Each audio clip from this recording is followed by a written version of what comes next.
ನಮಸ್ಕಾರ, ಶುಭ ಸಂಜೆ ಪ್ರೀತಿಯ ವೀಕ್ಷಕರೆಲ್ಲರಿಗೂ ಸಂಕಲ್ಪ ಸುದ್ದಿ ಕಾರ್ಯಕ್ರಮಕ್ಕೆ ಆತ್ಮೀಯ ಪ್ರೀತಿಯ ಸ್ವಾಗತ ಹೇಳ್ತಾ ಇರೋದು ನಾನು ಅನುಷಾ. ಮೊದಲನೇ ಬಾರಿ ಚಾನಲ್ ವೀಕ್ಷಿಸ್ತಾ ಇದ್ದೀರಾ ಅಂತಂದ್ರೆ ಈಗಲೇ ನಮ್ಮ ಚಾನೆಲ್ನ ಸಬ್ಸ್ಕ್ರೈಬ್ ಮಾಡಿ, ನಮ್ಮ ವಿಡಿಯೋಸ್ನ ಲೈಕ್ ಮಾಡಿ. ಇನ್ನು ಕಾರ್ಯಕ್ರಮದಲ್ಲಿ ನಿಮ್ಮೆಲ್ಲರ ನೆಚ್ಚಿನ ಸ್ಪಿರಿಚುವಲ್ ಗುರು ಡಾಕ್ಟರ್ ವಿಷ್ಣುದತ್ತ ಗುರುಜಿ ಅವರಿದ್ದಾರೆ. ಗುರುಗಳನ್ನ ಕಾರ್ಯಕ್ರಮಕ್ಕೆ ಬರಮಾಡ್ಕೊಳ್ಳೋಣ. ನಮಸ್ತೆ ಗುರುಗಳೇ, ಕಾರ್ಯಕ್ರಮಕ್ಕೆ ಭಕ್ತಿಯ ಸ್ವಾಗತ. ಗುರುಗಳ ಕೆಲವೊಂದು ಬಾರಿ ಏನಾದರೂ ಫಂಕ್ಷನ್ಸ್ ಇತ್ತು ಅಂತಂದರೆ ಸಾಕಷ್ಟು ಗಿಫ್ಟ್ಸು ಬಂದು ಸೇರುತ್ತೆ. ಕ್ಯಾಶ್ ಆಗಿರ್ಬೋದು, ಬೊಕ್ಕೆ ಆಗಿರ್ಬೋದು, ಅದು ಮ್ಯಾಟ್ರ್ ಆಗೋದಿಲ್ಲ. ಆದರೆ ಕೆಲವೊಂದು ಬಾರಿ ನಮಗೆ ಈ ಐಡಲ್ಸ್ ಆಗಿರ್ಬೋದು, ವಿಗ್ರಹಗಳ ಥರದ್ದು, ಅಥವಾ ಗಣೇಶನ ಒಂದು ಫೋಟೋ ಆಗಿರ್ಬೋದು, ಈ ಥರದ್ದೆಲ್ಲವೂ ಕೂಡ ಸಿಗುತ್ತೆ. ಅದನ್ನು ನಾವು ಚೆನ್ನಾಗಿದೆ ಅಂತ ಹೇಳಿ ದೇವ್ರ ಮನೇಲಿ ಇಡ್ತೀವಿ ಕೆಲವು ಸರಿ. ಸೊ ಇಡಬಹುದಾ, ಇಡಬಾರ್ದಾ? ದೇವ್ರ ಫೋಟೋ ಕೊಟ್ಟಾಗ ದೇವ್ರ ಮನೇಲಿ ಹಾಕುವಂಥದ್ದು, ಅಥವಾ ತುಂಬ ದೊಡ್ಡದಾಗಿದ್ದರೆ ಹಾಲಲ್ಲಿ ಹಾಕುವಂಥದ್ದು, ಈ ಥರದ್ದೆಲ್ಲ ಮಾಡ್ತೀವಿ ನಾವು.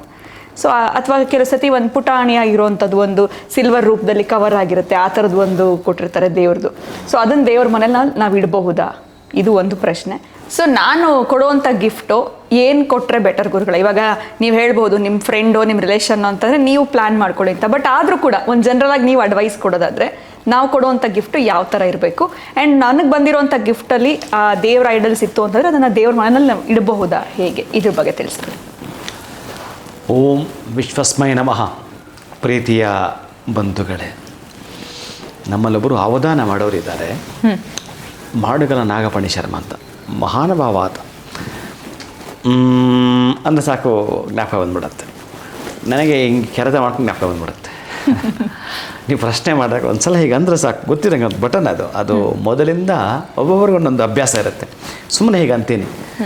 ಅದೇನಕ್ಕೆ ಅಂದರೆ, ನಾನು ಯಾವತ್ತಾದರೂ ಎಂದಾದರೂ ಯಾರಿಗಾದರೂ ಏನಾದರೂ ಆ ರೀತಿ ಅಂದರೆ ಬಹುಮಾನ ಅಂತ ಬಿಟ್ಟು ನೀವು ಹೇಳಿದ ಗಿಫ್ಟ್ ಅನ್ನೋವಾಗ ನನಗೆ ಜ್ಞಾಪಕ ಬಂದ್ಬಿಡುತ್ತೆ ಈಗ ಮಾಡಿದಾಗ. ಆಮೇಲೆ ಯಾರಾದರೂ ಕೊಟ್ಟಿದ್ದು ಅಂತ ಕಂಡ್ರಲ್ಲ, ನಿಮಗೆ ಯಾರಾದರೂ ಗುರುಗಳು ಕೊಟ್ಟಿದ್ದರೆ ಅಭಿಮಂತ್ರಿತ ಅಥವಾ ಪೂಜೆ ಮಾಡಿ ಇದನ್ನು ದೇವರ ಮನೆ ಇಟ್ಕೊಳ್ಳಿ ಅಂದರೆ ಅಂತಹದ್ದನ್ನು ಮಾತ್ರ ದೇವರ ಮನೆ. ಬಿಟ್ಟರೆ, ಒಳ್ಳೆಯ ಪ್ರಶ್ನೆ ಕೇಳಿದ್ದೀರಿ. ಈ ದಿನ ಯಾರೋ ಏನೋ ಕೊಡ್ತಾರೆ ಅಂತಂದರೆ, ಅದು ಯಾರೋ ಮನೆಗೆ ಹೋಗಿರ್ತೀರಿ, ಒಂದು ಗೃಹ ಪ್ರವೇಶ, ನಾಮಕರಣ, ಮದುವೆ ಮುಂಚೆ ಏನೋ ಕೊಟ್ಟರು, ಅದನ್ನು ನೀವು ನಿಮ್ಮ ಶೋಕೇಶೆಲ್ಲ ಇಟ್ಕೊಳ್ಳಿ. ದೇವರ ಮನೆಗೆ ಸಂಬಂಧವಿಲ್ಲ. ಸೊ ದೇವರ ಮನೆಗೆ ಎಂಟ್ರಿ ಇಲ್ಲ ಅಂತೀರಾ? ಅದಕ್ಕೆ ನೀವು ತಲಾಂತರದಿಂದ ಪೂಜೆ ಮಾಡ್ಕೊಂಡು ಬರ್ತಾ ಇರತಕ್ಕಂತಹ ವಿಗ್ರಹಗಳು ಬಿಟ್ಟು ಗುರುಗಳು ಕೊಟ್ಟಿದ್ದರೆ ಅದಕ್ಕೆ ಪ್ರತಿಷ್ಠಾಪನೆಯನ್ನು ಮಾಡಿ ಅದು ಓಕೆ. ಇಲ್ಲ ಅಂತಂದರೆ ಸಲ್ಲದು. ಕೊಟ್ಟಿದ್ದರೆ ನೀವದು ಶೋಕೇಶ ಮತ್ತು ಇಲ್ಲದೋ ಇಡಿ. ಆದರೆ ಯಾವುದೇ ಕಾರಣಕ್ಕೂ ದೇವರ ಮನೆಗೆ ಸಮಂಜಸವಲ್ಲ. ಏನು ಕೊಟ್ಟಿದ್ರೂ ಕರೆಕ್ಟ್ ಅಲ್ಲ. ಅದು ಫೋಟೋ, ಕ್ಯಾಲೆಂಡರ್ ಮತ್ತೊಂದು ಏನಿದ್ರು ಹೊರಗಡೆ. ತುಂಬ ಚೆನ್ನಾಗಿದೆ ಫೋಟೋ ಅಂದರೂ ನೀವೆಲ್ಲದು ಹೊರಗಡೆ ಹಾಕಬೇಕು. ದೇವರ ಮನೆ ಅಲ್ಲಿ ಯಾಕೆ ಅಂತಂದ್ರೆ ಅಲ್ಲೊಂದು ಎನರ್ಜಿ ಇದೆ.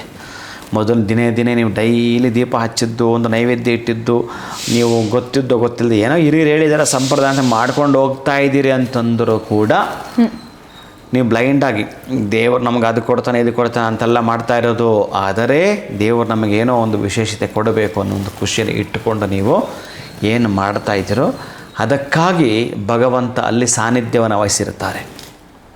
ಅದಕ್ಕಾಗಿ ಇನ್ನೊಬ್ಬರು ಬಂದು ಅಲ್ಲಿ ಮತ್ತೊಂದನ್ನು ಮಾಡೋಕ್ಕೆ ಅವಕಾಶವಿಲ್ಲ.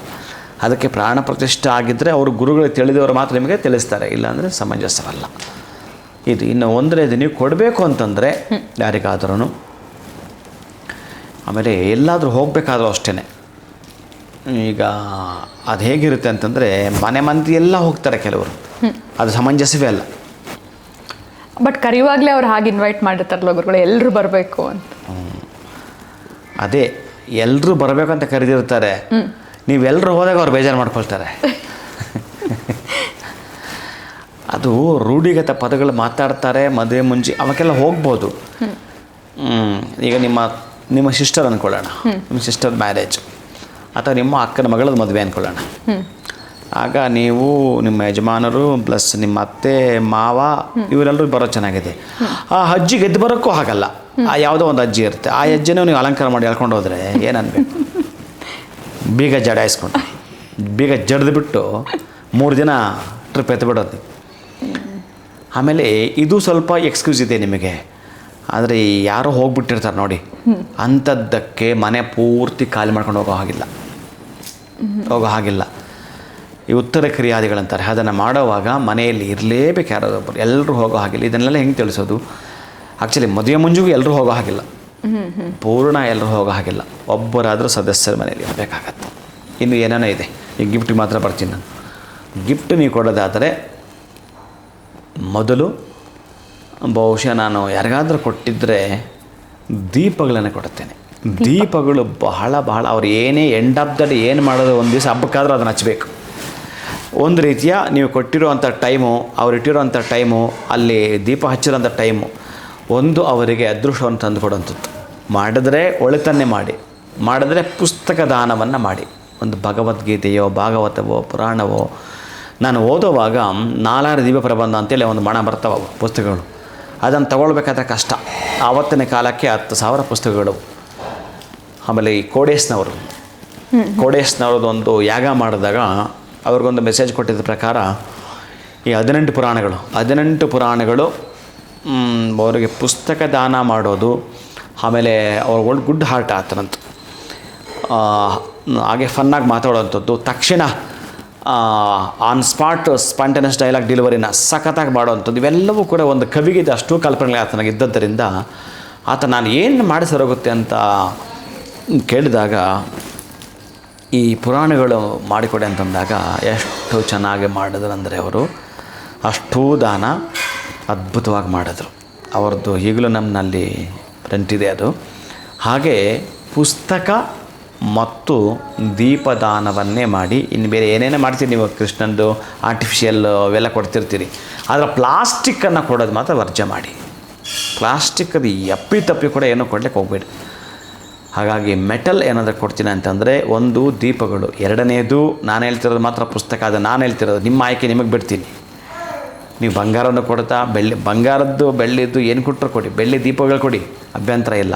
ಅದ್ಭುತಗಳು ರೀ. ನೀವು ಕೊಟ್ಟಿರೋರಿಗೂ ತೊಗೊಂಡಿರೋರು ಇಬ್ಬರಿಗೂ ಕೂಡ ಭಗವಂತ ಅನ್ನುವ ಬರೆದಾಗ್ತಾನೆ. ಇಬ್ಬರ ಅಕೌಂಟ್ಗೂ ಸಮ ಹಾಕಿರ್ತಾನೆ.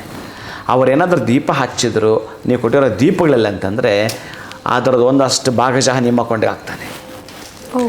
ಇದು ಅದ್ಭುತವಾಗಿರ್ತಕ್ಕಂಥದ್ದು. ಇಬ್ಬರಿಗೂ ಕೊಡೋದ್ರ ಜೊತೆಗೆ ನಿಮಗೊಂದು ಭಾಗಶಃ ಹೆಚ್ಚಿಗೆ ಆಗ್ತಾನೆ ಅಂತಂದರೆ ಯಾಕೆ ಕೊಡಬಾರ್ದು? ಅದಕ್ಕೆ ದೀಪದಾನಗಳಲ್ಲಿ ಮಹತ್ವದ ಹೇಳ್ತಾನೆ. ಗಿಫ್ಟ್ ಪ್ಯಾಕ್ ಮಾಡಿಸಿ, ಚೆನ್ನಾಗಿ ಮಾಡಿಸಿ, ನಿಮ್ಮ ನೇಮೆಲ್ಲ ಮಾಡಿ, ಏನೇನು ಮಾಡಿದ್ರೆ ಮಾಡ್ಕೊಳ್ಳಿ.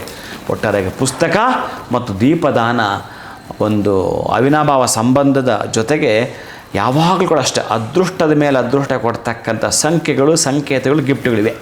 ಖಂಡಿತ ಗುರುಗಳೇ, ಎಲ್ಲೋ ಒಂದು ಕಡೆ ಕೊಟ್ಟಿರುವಂಥ ಗಿಫ್ಟ್ ಅದು ಯಾವುದೇ ಆಗಿದ್ರೂ ಕೂಡ ಅದು ದೇವ್ರ ಮನೆಗೆ ಎಂಟ್ರಿ ಮಾಡುವಂಥದ್ದು ಬೇಡ.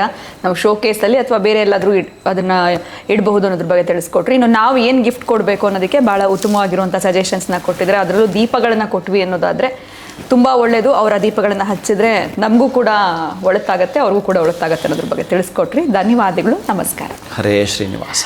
ಇವತ್ತಿನ ವಿಡಿಯೋವನ್ನು ಮುಗಿಸುವಂಥ ಸಮಯ ಆಗಿದೆ. ನಮಸ್ಕಾರ.